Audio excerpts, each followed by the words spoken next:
안녕하세요. 마침내 이혼을 결심한 30대 여성입니다. 이혼을 결심하기까지가 사실 쉽지만은 않았어요. 아이가 있거든요. 그리고 어떻게 들릴지 모르겠지만 아이를 낳은 게 지금은 너무 후회가 돼요. 아이가 아니었다면 저도 좀 더 빨리 자유로워졌을지도 모르는데, 물론 아이를 탓하는 건 결코 아니에요. 아이를 보고 있으면 너무 귀하고 예쁘고, 그런데 이런 아이한테 제가 좀 더 나은 가정을 주기는커녕 이혼 가정에서 자라게 만들었으니 그게 너무 미안해서 별의별 생각이 다 드네요. 남편하고는 대학 시절부터 알고 지낸 사이예요. 하지만 당시에는 그저 좋은 오빠 동생으로만 지냈을 뿐 서로 특별한 감정은 없었어요. 졸업 이후에도 남편이 좋은 회사에 들어갔다는 소식은 들었지만 잘 됐네 하고 말았지. 딱히 별 생각은 안 들더라고요. 그런데 남편과 달리 저는 취업에 성공하기까지 쉽지가 않았습니다. 원래 준비하던 시험이 있었는데 그게 좀 잘 안 풀리면서 제 나름대로 상황이 꼬였었거든요. 그런데 그때 생각지도 못하게 남편으로부터 도움을 많이 받았어요. 심리적으로 지지도 많이 해주었고 제가 필요로 하는 자료들을 많이 가지고 있었으니까요. 좀 특수한 분야다 보니 구체적으로 적으면 아는 사람이 있을까봐 조심스럽네요. 아무튼 그래서 남편과 급속도로 가까워졌고 그렇게 이후로 4년이란 시간을 만났습니다. 어느덧 제가 취업에 성공하고 직장 생활에 완전히 적응을 했을 무렵 남편이 프로포즈를 해왔어요. 그리고 저는 그 프로포즈를 마다할 이유가 없었죠. 남편을 사랑했고 이제 와서 숨길 게 뭐가 있겠어요. 남편의 조건도 뭐 하나 모난 구석이 없었거든요. 대기업 임원까지 지내고 은퇴하신 아버님의 온화하신 성격의 어머님 그리고 싹싹한 신우. 경제적으로 여유 있는 시댁이었던 데다가 남편 직장도 탄탄하니. 그래서 저는 이혼을 앞두고 이런 이야기를 하는 것이 우습긴 하지만 제가 남편복 시댁복은 타고난 줄 알았다니까요. 그리고 결혼할 땐 시댁에서 1억, 친정에서 8천 지원받았습니다. 1억도 적은 돈은 아니지만 저희 시부모님이 어떤 분들이신지 이야기하려면 이 이야기도 하는 게 좋을 것 같은 게 원래는 더 해주실 능력이 되시는 분들이신데 한 번에 많이 주면 고마운 줄 모른다고 그래서 1억만 내주셨어요. 물론 1억도 정말 감사하게 받았습니다. 더 바라는 마음도 없었고요. 하지만 이런 이야기를 제 면전에다 대고 하시니 솔직히 가시방석에 앉은 듯 했고 뭐라 대답해야 할지 난처하대요. 그래도 이때만 하더라도 남편이 무슨 말씀을 그렇게 하시냐며 한마디 했었고 그래서 저도 그냥 1억도 너무 감사하다고 인사드렸죠. 사실 친정에서도 아예 안 해주신 게 아닌데 어쩌다 보니 시댁에서 좀 더 받았다는 이유로 늘 그쪽에 더 숙이고 들어가는 모양새가 돼버린 건데 지금 생각하면 이것도 후회가 돼요. 저희 친정이라고 아주 여유가 없는 것도 아니었는데 그냥 시댁에서 해주는 거랑 똑같이 해달라고 말씀드릴 걸 싶어서요. 아무튼 그렇게 지원받아 시댁에서 차로 20분 거리의 동네에 집을 얻었습니다. 시댁 근처에 살고 싶은 마음은 솔직히 없었지만 남편이나 제 직장의 위치를 고려했을 때 더 나은 옵션이 없었거든요. 그래서 친정하고는 1시간 반 정도의 거리로 좀 멀어졌지만 그래도 크게 개의치는 않았어요. 남편이나 저나 차도 따로 있고 그러니까 필요하면 저 혼자라도 다녀오면 된다 싶었으니까요. 그런데 결혼식을 올리자마자 신혼을 즐길 새도 없이 아이가 생겼고 그와 동시에 시집살이가 시작되면서 잔잔한 호수처럼 원만히 흘러갈 줄 알았던 제 생활에 많은 변화가 생겼습니다. 그리고 특히나 전업이신 어머님과 정년퇴직을 하신 아버님은 시간이 많으시다 보니 걸핏하면 저희 부부와 어울리길 원하셨는데 문제는 제가 점점 배가 불러와 몸이 무거워지고 있는데도 전혀 배려를 해주시지 않으셨다는 거예요. 특히나 제가 임신 34주차일 때 어머님 생신이었습니다.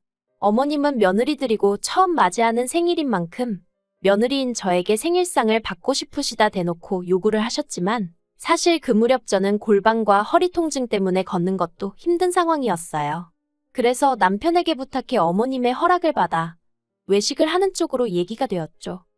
하지만 생신 당일 그래도 비교적 이름난 중식당에서 모였는데 어머님께서는 나오는 음식마다 트집을 잡느라 바쁘셨습니다. 이것도 맛이 없다 저것도 입에 안 맞는다. 식당 수준이 어떻다느니 인테리어가 싼 티가 난다느니 그러더니 급기야 저더러 너는 얼마나 대단한 애를 가지셨길래 시엠이 생일상 하나도 못 차린다고 엄살을 부리냐며 비아냥대시는 거예요.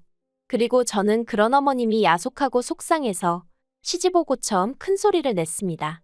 임신한 며느리한테 생신상 못 받으신 게 그렇게 화가 나시냐고. 어머님 배 아파서 낳은 아들도 가만히 있는데 왜 저한테 그러시냐고요. 그러자 어머님께선 아버님과 남편을 바라보며 제 말하는 거 들었냐고 소리를 지르시더니 급기야 들고 계시던 숟가락을 집어던지셨습니다. 비록 그 숟가락을 저를 향해 던지신 건 아니었지만 어머님의 그 행동 자체가 저에겐 너무 충격이었고 그래서 더는 그 자리에 있어야 할 이유를 모르겠더군요. 그래서 그냥 꾸벅 식사 맛있게들 하시라고 인사만 드리고 식당을 빠져나왔습니다. 그런데 더 서운한 건 남편은 저를 따라 나올 줄 알았어요. 심지어 제가 홀몸도 아니었으니까요. 하지만 제가 택시 2대를 그냥 보냈어도 남편이 저를 따라 나오는 일은 없었고 결국 저는 혼자 택시를 타고 집으로 돌아와야만 했죠. 그런데 이후의 일은 더 가관이었습니다. 남편은 밤 10시가 다 돼서야 집에 왔는데 저를 보곤 기껏한다는 말이 사람은 말 한마디로 원수가 될 수도 있다면서 저더러 어머님 입장도 생각을 좀 해보래요. 어머님 입장에선 며느리들이고 첫 생신이시니 당연히 며느리 생일상이 받고 싶지 않으셨겠냐면서 그래도 어머님이 양보해 주신 덕분에 제가 배려를 받은 상황이었지 않냐고. 그러면 어머님이 설령 조금 듣기 싫은 투로 말씀을 하셔도 그러려니 하고 유연하게 듣고 넘길 줄도 알아야지. 그걸 그렇게 말대꾸를 해버리니 어머님은 기분이 좋으셨겠냐. 전부 다 며느리인 제가 어머님의 체면을 세워드리지 못한 잘못이라면서 저더러 무조건 어머님께 사과를 해야 한다대요. 그리고 고백하건대 지금은 제가 왜 그랬는지 100번 1000번 후회가 됩니다만 그때는 몇 날 며칠 남편에게 같은 말을 듣다 보니 정말 그런가, 정말 내가 잘못한 건가 싶은 게 그래서 결국 어머님한테 제가 찾아가 만삭의 몸으로 무릎 꿇고 사과드렸습니다. 생신상 못 챙겨드린 것도 죄송하고 그렇게 대든 것도 죄송하다고 한 번만 용서해달라고요. 그랬더니 어머님이 저더러 당신이나 되니까 이 정도에서 넘어가는 거라고 다른 집 같으면 이혼을 시키네 만의 소리가 나오고도 남았을 거라는데 그땐 정말 바보 같았죠. 그리고 그때 이후로 어머님은 소위 당신이 승기를 잡았다고 생각하신 건지 점점 더 저에게 무리한 요구를 해오기 시작하셨습니다. 아이가 태어나고 육아휴직을 시작한 지 얼마 지나지 않았을 때였어요. 어머님께서 하루는 당신 차에 문제가 생겨 수리를 맡겼다며 저에게 차를 좀 빌려달라고 하시더라고요. 그리곤 덧붙이시길 넌 당장 차 쓸 일도 없잖니 하시는데 어머님 말씀대로 전 아이가 워낙 어리다 보니 둘이 어디 나갈 일이 없긴 했어요. 물론 그래도 갑자기 애한테 무슨 일이라도 생기면 제가 바로 움직일 수 있어야 하니까 차가 있어야 되는데 하는 생각은 들었지만요. 그래서 그렇게 이야기를 하니 어머님께선 그러면 그땐 당신이 바로 오면 되지 않겠냐 하시며 거의 반강제로 차를 빌려가셨는데 그리고 얼마 지나지 않아 원래 어머님 차는 결국 폐차시켰다는 소식이 들려오더니 남편이 아무 일도 아니라는 듯 지나가는 말처럼 당신 차는 어머니한테 그냥 편하게 쓰시라 해서 그러는 거예요. 어이가 없었죠. 그래서 어떻게 나한테 묻지도 않고 그럴 수 있냐니까 어머님이 남도 아니고 어머님이 차 사시는 대로 돌려주실 건데 뭘 그러냐는데 황당하고 어이없고 그래서 어머님이 차를 언제 사시냐니까 어머님이 알아서 때가 되면 사시겠지 그러는 거예요. 그리고 그때부턴 정말 남편이란 인간이 내 편이 아니구나 싶은 게 실망스럽기도 하고 결혼 생활에 회의감을 느끼기 시작했네요. 게다가 집에서 제가 아이랑 둘이서만 있다 보니 어머님과 아버님은 소위 육아를 도와주시겠다는 이유로 툭하면 저희 집에 오셨습니다. 거의 일주일에 3-4번은 오셨다고 보면 돼요. 미리 연락을 주고 오시는 것도 아니고 무슨 기습 공격하듯이 오셨죠. 그리고 이런 말을 하면 어떻게 들릴지 모르겠지만 그렇게 뻔질나게 오시면서 한 번을 며느리 먹으라고 과자 한 봉지 사다 주신 적이 없어요. 제가 정말 과자가 먹고 싶어서 이런 이야기를 하는 게 아니라 저희가 시댁에 갈 땐 어쩌다 한번 빈손으로 가기라도 하면 노발대발 정말 크게 화를 내셨거든요. 결혼하고 독립해서 따로 살면 엄연히남인데 이렇게 빈손으로 오는 거 실례라고. 심지어 저에게 도대체 그런 예절도 안 배우고 뭐 했냐, 가방끈만 길다고 되는 게 아니다 뭐 그런 식으로 말씀하신 적도 있거든요. 그리고 말이 나왔으니 말이지만 일단 시댁에 도착하면 그때부터 남편은 떡하니 거실에서 TV나 보는 반면 저는 부엌을 떠날 수가 없었습니다. 특히나 가족들이 식사를 다 마친 후에는 저만 혼자 남아 설거지까지 해야 했는데 처음엔 별 생각 없이 하다가 어느 날 문득 갑자기 너무 짜증이 나는 거예요. 그래서 남편한테 당신이 설거지 좀 하라니까 대번에 어머님이 바깥일하는 사람을 시켜먹으면 어떡하냐며 금세 쫓아오셔선 저를 혼내셨지요. 그런데 그 당시엔 저도 출산 휴가니 육아휴직이니 그런 거 없이 맞벌이 중이었거든요. 그래서 어머님 저희 맞벌이에요 하니까 대뜸 저를 탁 밀치시면서 그래 너 잘났다.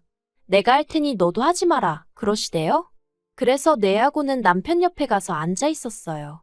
그랬더니 어머님이 갑자기 당신 신세 좀 보라며 서러워 죽겠다고 설거지하다 말고 주저앉아 우시는 거예요. 그러자 남편은 남편대로 저더러 집에서 잘만 하는 설거지 시댁에서도 좀 하면 어떠냐면서 왜 시어머니를 상대로 기싸움을 하냐며 저한테 짜증을 내더니 그대로 어머님한테 달려가서는 자기가 저를 똑바로 가르치겠다나요?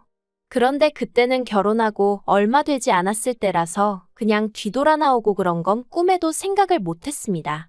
그저 어머님께 죄송하다고 몇 번이나 사과드리고 결국 한마디로 제가 졌죠. 어머님하고 싸운 건 아니었지만 상황 자체가 제가 다 잘못하고 제가 나쁜 사람이 되어 있더라고요. 아무튼 그랬던 어머님 아버님께선 정작 저희 집에 오실 때는 그렇게 빈손으로 오셔서는 애를 봐준다는 표현도 솔직히 어이가 없어요. 애를 봐준다는 게 보통 의미가 당신들이 애를 챙겨주겠다는 뜻 아닌가요? 하지만 어머님 아버님은 말 그대로 눈뜨고 애를 쳐다보고만 계실 뿐이었고 결국 애를 챙겨야 하는 건 제 몫이었어요. 하지만 그 와중에도 당신들이 애를 봐주고 있으니 저더러 부엌 일을 하라던가 살림을 하라던가 그리고 제가 내린 결론은 행여나 안 해놓고 있다가 나중에 퇴근한 남편에게 시켜먹을까 싶어 한마디로 감시하러 오신 거였죠. 그러니 제가 시부모님이 저희 집에 오시는 게 달가울 리가 있었겠어요? 하지만 무엇보다도 저를 정말 이혼을 결심하게 만든 건 바로 저희 친정어머니가 오셨을 때 있었던 일 때문이었습니다. 일단 저희 친정어머니는 저희 집에 자주 오지 않으세요. 몇 년 전 당하신 교통사고의 후유증으로 연세에 비해 무릎이 많이 안 좋으시거든요.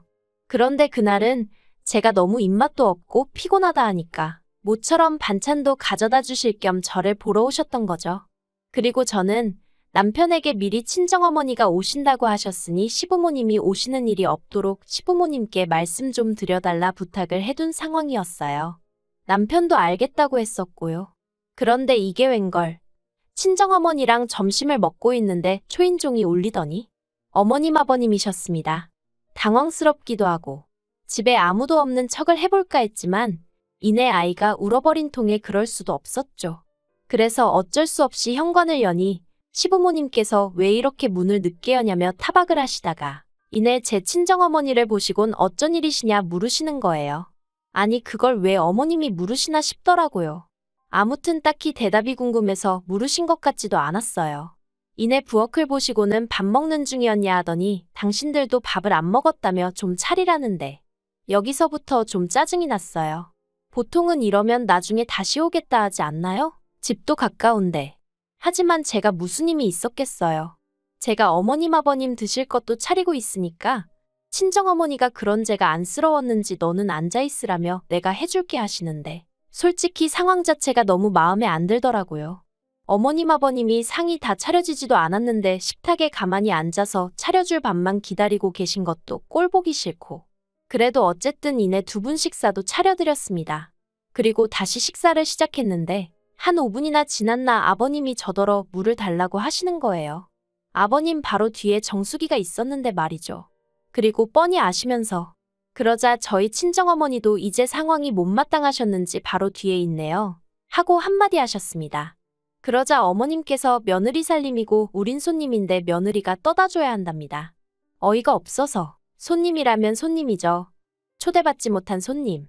게다가 또 뉘어놓은 아이가 울기 시작해서 제가 하던 식사를 멈추고 아이를 안아서 어르고 달래고 있었는데 딱 소리와 함께 저희 친정어머니가 경우가 없어도 너무 없지 않느냐며 큰 소리를 내셨습니다. 그리고 제가 놀라서 무슨 일인가 쫓아나가 보니 아버님이 저희 친정어머니한테 국 좀 더 달라고 하셨다는 거예요.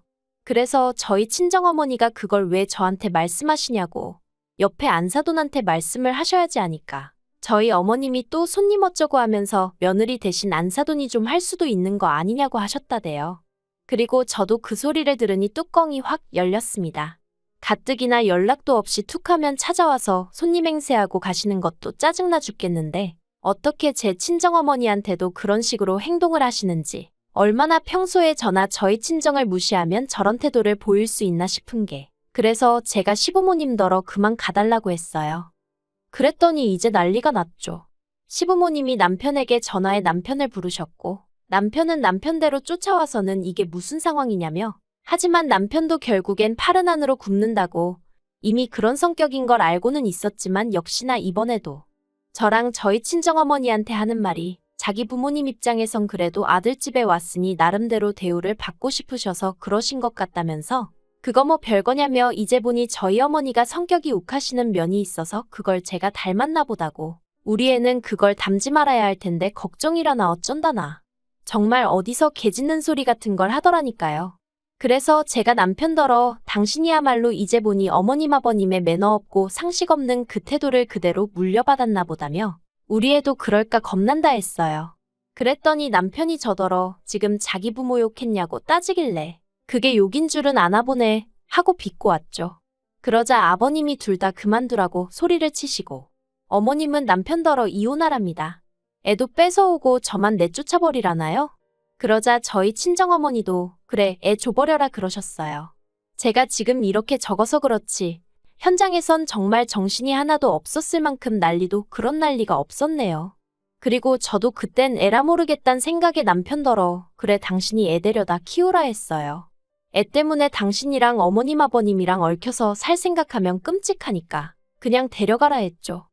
하지만 결론부터 말하자면 결국 애도 집도 남편이 포기했어요. 아니면 졌다고 표현하는 게 맞으려나요? 협의 이혼은 절대 못 해준다. 저한테서 모든 걸 뺏을 거다 어쩔 거다 하더니 뭐 결국 아파트 저한테 주고 대신 애도 제가 키웠으면 좋겠다대요. 그리고 듣자 하니 어이가 없었던 게 그래도 제가 신우하고는 비교적 원만한 사이를 유지하고 있었어요. 신우가 자기 부모 그러니까 저희 시부모님하고 사이가 정말 안 좋았거든요. 신우 말로는 남편하고 차별을 많이 받으며 자랐다나요? 아무튼 그런 상황이었는데 어머님이 신우더러 저희 애를 키워주라고 하셨답니다. 신우는 그런 어머님더러 미칠 거면 곱게 미치시라고 했다대요. 아무튼 그래서 그 집에 또 한 번 폭풍우가 몰아쳤고 남편도 시부모도 결국 애를 책임 못 진다고 하길래 그럼 내가 키울 테니 아파트랑 애랑 같이 달라 대신 양육비는 필요 없다 한 거죠. 신우는 저더러 끝까지 해서 뭐라도 하나 더 받아내라고 했는데 정말 하루도 더는 얽혀있고 싶지 않아서 그 선에서 마무리했습니다. 솔직히 다른 여자들도 이 정도 시집살이는 겪는다고 누군가는 쉽게 말할지도 모르겠어요. 하지만 저는 어쨌든 저만이 아니라 저희 친정어머니까지 무시를 당하는 걸 지켜보고만 있을 수는 없었습니다. 저 때문에 아이가 아빠 없이 자라게 되지 않았냐는 비난에도 저는 당당합니다. 저희 애만큼이나 저를 세상에 있게 해준 저희 친정어머니가 저에겐 둘도 없이 소중한 존재니까요. 그러니 그저 저희 애가 언젠가 자라서 제가 이런 결정을 내릴 수밖에 없었다는 걸 이해해 주길 바랄 뿐이에요.